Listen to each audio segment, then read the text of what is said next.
This is something I definitely was not expecting from Nintendo this year.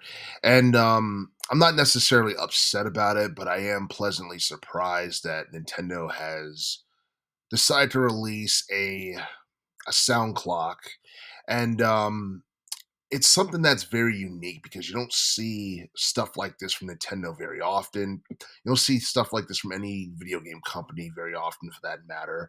And this particular sound clock is supposed to be released sometime in early 2025. It's going to be priced $99.99. So it's going to be like roughly over $100.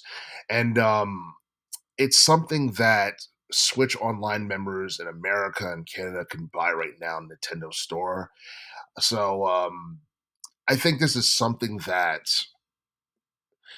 it's something that obviously like in some people's mind it's a money grab, but at the same time you're not going to get anything like this anywhere else. And Nintendo loves to they love to give their fans good service in relation to video games or in relation to any other product or accessory they put out.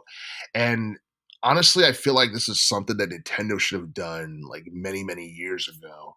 And like the fact that we're getting a sound clock from Nintendo like in 2025 is crazy because I remember back in the day, I think Nintendo had their own like cereal box back in the day. They had their own cereal, and that was like back in the 80s, and it was short lived. And I think it came out like in 1988 and it got discontinued after about a year or something like that. But the thing is, this sounds like something Nintendo would have done like in the 80s or the 90s or something like that.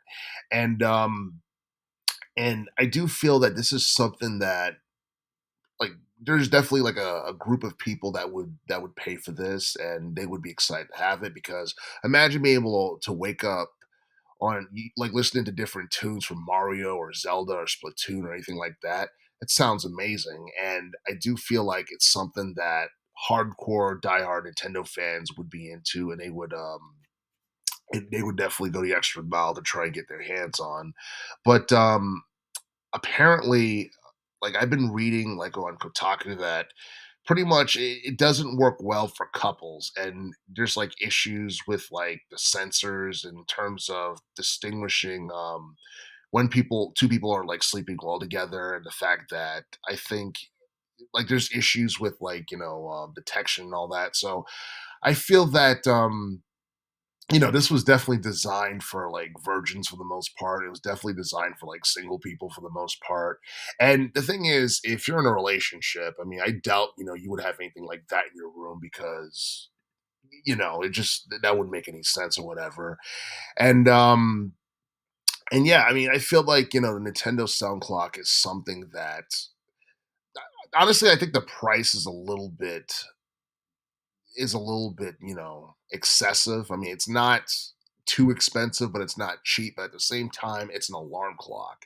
And the thing is, you can go to places like Walmart and um you can get alarm clocks for much less. You can go to places like you know, like any like retailer, you can get alarm clocks for like far less. And I think that's the thing that kind of has people scratching their heads as to why the price for this is so expensive. And if Nintendo was smart, they probably would like release this for like a limited time because like the longer they have this in retail, more likely the price is going to drop, especially like if customers aren't buying it or anything like that. And I feel like, this is just Nintendo's attempt to keep people preoccupied until the Switch 2 is announced. And we're expecting the Switch 2 to be released sometime next year in 2025. And obviously, Nintendo, for the most part, they're doing everything they can, to stay relevant in terms of